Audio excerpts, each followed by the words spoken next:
A man stands at the end of a long gravel driveway, staring at a mansion that looks like it belongs in a magazine.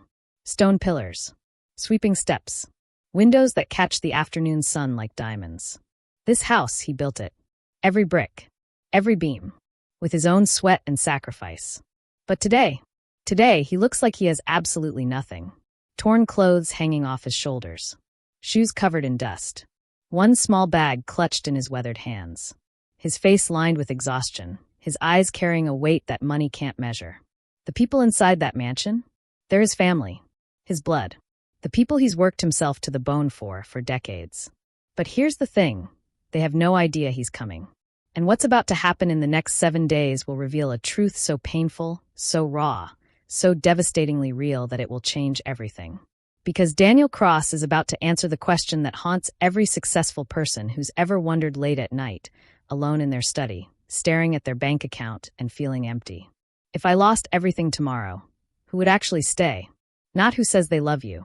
Not who shows up when times are good. But who stays when you have nothing left to give. This is the story of a father who became a stranger in his own home. A story about what happens when you strip away the money, the status, the safety net, and see what's really underneath. And I promise you, by the end, you'll never look at your own family the same way again. This is the story of Daniel Cross, the man who had everything, and chose to lose it all. There's a moment that comes to every successful person. A moment when they stand in front of everything they've built and ask themselves a terrifying question. If all of this disappeared tomorrow, who would still be standing beside me? For Daniel Cross, that moment came on a Tuesday evening in late autumn, standing in his study with a glass of whiskey he hadn't touched, staring at family photos that felt like images of strangers. But to understand what Daniel did, this impossible, reckless thing, you need to know where he came from. Daniel grew up in a forgotten corner of coastal Oregon, where the fishing industry had died and hope went with it. His childhood home was a rental with peeling paint and windows that rattled when the wind came off the Pacific. His father left when Daniel was 7, just walked out one morning and never came back.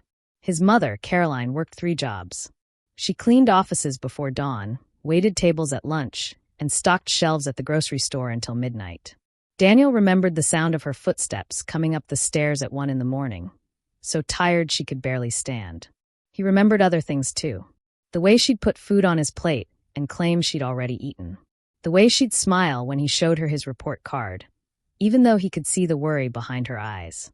One winter night, when Daniel was 12, he found his mother crying at the kitchen table. The electricity had been shut off. It was freezing. She had $19 in her purse, and the rent was due in 3 days. Daniel sat down beside her in the darkness and made her a promise. "Mom," he said, his voice steady even though his heart was pounding, "I'm going to fix this.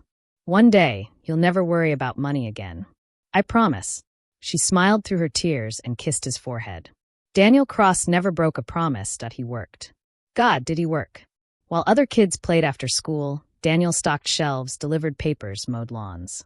He saved every penny. He studied engineering at community college while working full-time at a construction site. He slept 4 hours a night and told himself it would be worth it. And slowly, painfully, impossibly slowly, it started to pay off. At 25, Daniel started his own engineering consulting firm from a borrowed desk. At 28, he landed his first major contract designing a bridge system for a growing city in Washington. At 32, his company had 40 employees and a reputation for solving impossible problems. At 35, Daniel Cross was a millionaire. At 40, he had more money than his 12-year-old self could have ever imagined. He bought his mother a house, a real house with a garden and windows that didn't rattle. He watched her cry tears of joy, and for a moment, everything felt right. But here's what nobody tells you about climbing mountains. The higher you go, the colder it gets. Daniel married Rachel when he was 29. She was smart, beautiful, ambitious. They had 2 children, Marcus, their son, and Lily, their daughter. For a while, life felt full. But as the company grew, something shifted. Family dinners became rare. Then occasional. Then extinct.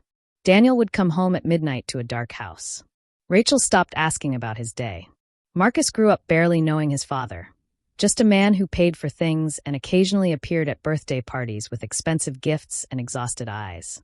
Even when Daniel was physically present, he was gone. His mind lived in blueprints and contracts, in the next deal, the next expansion. He told himself it was for them. Every late night, every missed recital, it was all to give them the life he never had. But something was dying in that house. The conversations grew shorter, more transactional. "Dad, can I have money for?" "How much?" That's what it became. Nobody asked how he was doing. Nobody seemed curious about his life, his thoughts, his fears. During family gatherings, Daniel would watch his own family. Really watch them. The way they talked about vacations and cars and restaurants. The way they laughed at inside jokes he wasn't part of. The way the room felt fuller when he left to take a business call.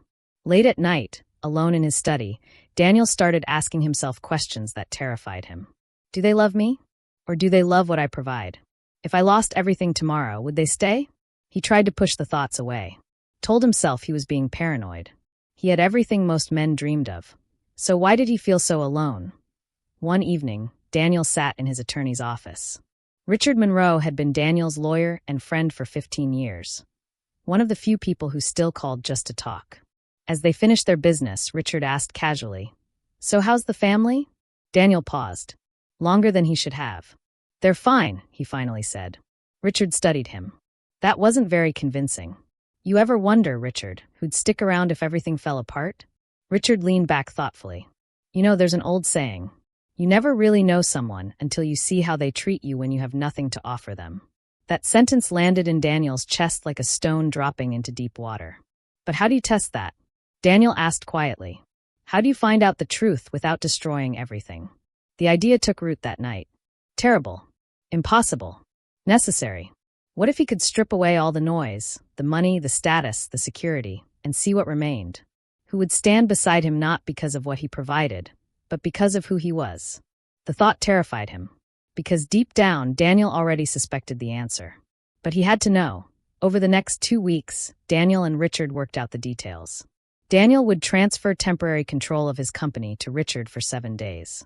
The business would continue normally, but Daniel would have no access to accounts, no authority, no visible connection.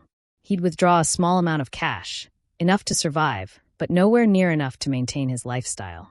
He'd leave behind everything that identified him as wealthy. The designer clothes, the expensive watch, the luxury car, the credit cards. And then he'd return home and tell his family he'd been ruined. A bad investment. A betrayal. The details didn't matter.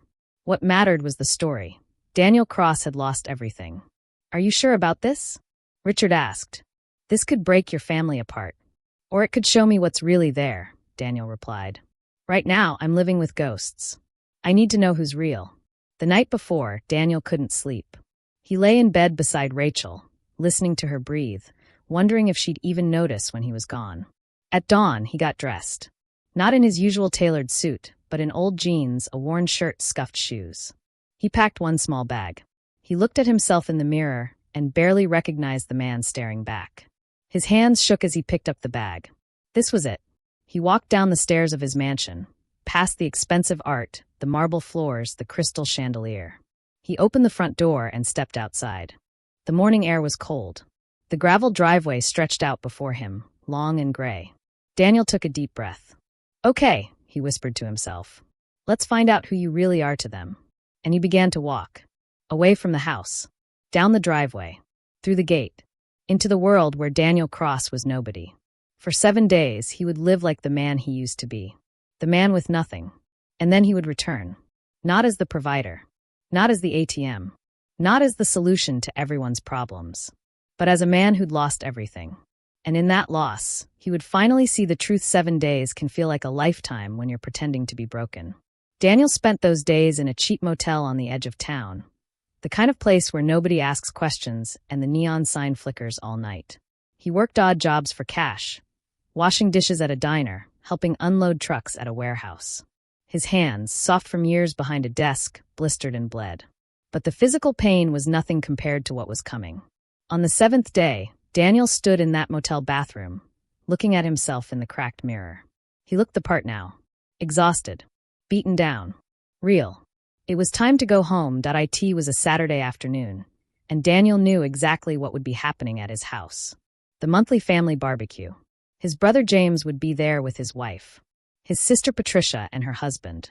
Marcus and Rachel. extended family. Everyone gathering to enjoy the pool, the catered food, the abundance that Daniel's money provided. Everyone except Daniel. As he walked up that long gravel driveway, the same one he'd walked down 7 days ago, Daniel could hear them. Laughter. Music. The sound of people having a good time. His heart pounded with every step. When he reached the backyard gate, he paused. Through the wooden slats, he could see them all. His brother flipping burgers on the expensive grill. His sister lounging by the pool. Rachel chatting with relatives. Marcus showing off something on his phone. They looked happy, comfortable, like nothing was missing. Daniel opened the gate. The sound made a few people look up, then a few more. And then, like a wave rolling across the yard, everyone turned to look at him. The music seemed to get quieter. Conversations died mid-sentence. Daniel stood there in his torn clothes, dusty shoes, that small bag in his hand. His brother James spoke first. "Daniel, what the hell happened to you?" All eyes were on him now. Confused. Concerned. Curious. Daniel took a breath and delivered the line he'd been rehearsing for 7 days. "I lost everything." Silence. "What do you mean, everything?" Patricia asked, her voice sharp with suspicion. "The company. A bad investment. A partner who betrayed me. The details don't matter. It's gone. All of it. The accounts are frozen. The house. We're going to lose the house." More silence. But this silence felt different. Heavier. Colder. Rachel stood up from her chair. "Daniel, this isn't funny." "I'm not joking, Rachel." "You're serious?" James said. "You actually lost the company?" "Yes." And then something shifted in the air. Daniel felt it like a temperature drop. The way people's expressions changed. The way they looked at him, not with sympathy, but with something else. Disappointment. Judgment. Fear. But not for him. Fear of what his failure meant for them. James was the first to strike. He laughed. Actually laughed. "Jesus, Daniel. I always told you that you took too many risks. But this is spectacular. You really screwed up." "James," Daniel started. "No, seriously. We all depended on you. And you just gambled it all away? On what? Some genius idea that wasn't so genius after all." Patricia joined in, her voice cold and sharp. "I have friends coming to my charity event next week. Friends who know you. How am I supposed to explain this? That my brother is broke. Patricia, I can't be associated with this, Daniel. I'm sorry, but I have a reputation to protect." She actually said that. His own sister. Daniel looked at Rachel. His wife of 20 years. The woman he'd built everything for. "Rachel," he said quietly. She wouldn't meet his eyes. She just stood there, arms crossed, looking anywhere but at him. "Maybe," she said slowly, carefully. "Maybe you should stay somewhere else. Just until you figure things out." Those words hit harder than anything. Stay somewhere else. Not, "We'll figure this out together." Not, "It's okay, we'll survive." Just leave. Daniel looked at his son. Marcus. The boy he'd worked himself half to death to provide for. "Dad," Marcus said, his voice low, embarrassed. "This is really bad timing. I have friends here. Can we talk about this later?" Friends. That's what mattered. Not his father standing there broken and desperate. His friends. One by one, the relatives found reasons to leave. Suddenly remembered other commitments. Needed to check on something. Had to make a call. Within 15 minutes, the backyard that had been full of laughter was nearly empty. Nobody offered him a chair. Nobody offered him food. Nobody offered him anything except distance. Daniel stood there, surrounded by the wealth he'd created, feeling more alone than he'd ever felt in that tiny apartment with his mother all those years ago. At least back then, they had each other. Here, he had nothing. He turned to leave. There was no point staying where he wasn't wanted. "Dad!" The voice was small, uncertain, but it cut through everything. Daniel turned. Lily, his youngest daughter. She'd been inside, he realized. She'd probably heard everything. She stood in the doorway, looking at him with eyes that weren't filled with judgment or fear or embarrassment. Just concern. "Lily, it's okay. I'm just going to." "Come inside," she said firmly. "Sweetheart, your mother said." "I don't care what Mom said. You're my father, and you're coming inside." She walked over to him, took his bag from his hand, and guided him toward the house. Daniel glanced back at Rachel, at Marcus. They both looked away. Lily brought him to the kitchen, pulled out a chair, poured him water. Simple things. But they felt like miracles. "Tell me what happened," she said, sitting across from him. And for the first time since this whole thing started, Daniel felt tears threaten. Not because of the rejection, but because one person, was treating him like a human being. So he told her the story. The false one, about the bad investment and the betrayal. He told her about losing everything. And Lily listened. Really listened. She didn't interrupt. Didn't judge. Didn't make it about herself. When he finished, she reached across the table and took his hand. Okay, she said. So we start over. Lily, you don't understand. There's nothing left. I can't even. Dad, stop. We'll figure it out. I have some money saved. I can sell my car. We can get you back on your feet. Daniel stared at her. This girl, this young woman, was offering to give up her car. Her savings. For him. Why? He whispered. Why what? Why are you helping me? Everyone else. Everyone else sees what you can give them, Lily said simply. I see my dad, and my dad needs help. So I'm helping. In that moment, Daniel had his answer. The question that had haunted him for months, that had driven him to orchestrate this entire painful test. Who would stay? Not his wife. Not his son. Not his siblings. Not the extended family who'd enjoyed his pool and his money and his generosity. Just this one girl. This one beautiful, kind soul. For the next 6 days, Daniel lived quietly in his own house like a guest nobody wanted. Rachel barely spoke to him. Marcus avoided him entirely. Most of the family stopped calling or visiting. But Lily was there. Every day. She made him breakfast. She sat with him while he worked on small repairs around the house, fixing things he'd been too busy to notice were broken. She asked him about his life, his past, his dreams when he was young. She treated him like he mattered. And Daniel watched. He watched who called to check on him, almost nobody. He watched who offered help, just Lily. He watched who disappeared the moment he stopped being useful, everyone else. It broke his heart, but it also freed him. Because now he knew.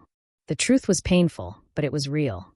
And real truth, no matter how much it hurts, is better than beautiful lies.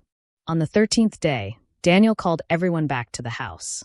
He told them he had an announcement. They came reluctantly. Curious, maybe. Or perhaps hoping he'd found a solution that would restore their comfortable lives. They gathered in the living room, uncomfortable and awkward. Daniel stood before them, calm and clear-eyed. I have something to tell you, he began. About what happened. About everything. Did you get the money back? James asked hopefully. Daniel smiled. Sad but certain. I never lost the money. Silence. Complete, stunned silence. What? Rachel finally managed. The company is fine. It was never in trouble. I transferred control temporarily to my attorney. It was a test. A test? Patricia's voice rose. You put us through this as a test? I needed to know, Daniel said simply. I needed to know who would stand beside me when I had nothing. And now I know. The room erupted. Angry voices. Accusations. Justifications. Everyone talking over each other, trying to explain, trying to defend themselves. Daniel let them talk. Then he raised his hand, and they went quiet. I'm not angry, he said. I'm grateful. Because now I know the truth. And truth matters. He turned to Lily, who sat quietly in the corner, tears streaming down her face. You, he said, walking over to her. You showed me what love actually looks like. Not when it's easy. Not when it costs nothing. But when it costs everything. He pulled an envelope from his pocket and handed it to her. What is this? She whispered. Open it. Inside was a letter. And documents. Lots of documents. I'm making you partner in the company, Daniel said. Equal ownership. Not because you need to earn it, but because you already did. When everyone else walked away, you stayed. That's worth more than any degree or experience. Lily's hands shook as she read. The room had gone completely silent. Dad, I can't. You can. And you will. Because I finally understand what wealth really means. It's not what you build. It's who you become. And who stays when the building falls down. He looked around at his family. His brother. His sister. His wife. His son. I don't hate any of you, he said. I understand. Money changes people. It changed me too. But I needed to see clearly. And now I do. He turned back to Lily. Thank you, he said softly. For seeing me. And then Daniel Cross walked out of that room with his daughter beside him. The only person who'd passed the test. Not because she was smarter or better, but because when love cost her something, she paid it anyway.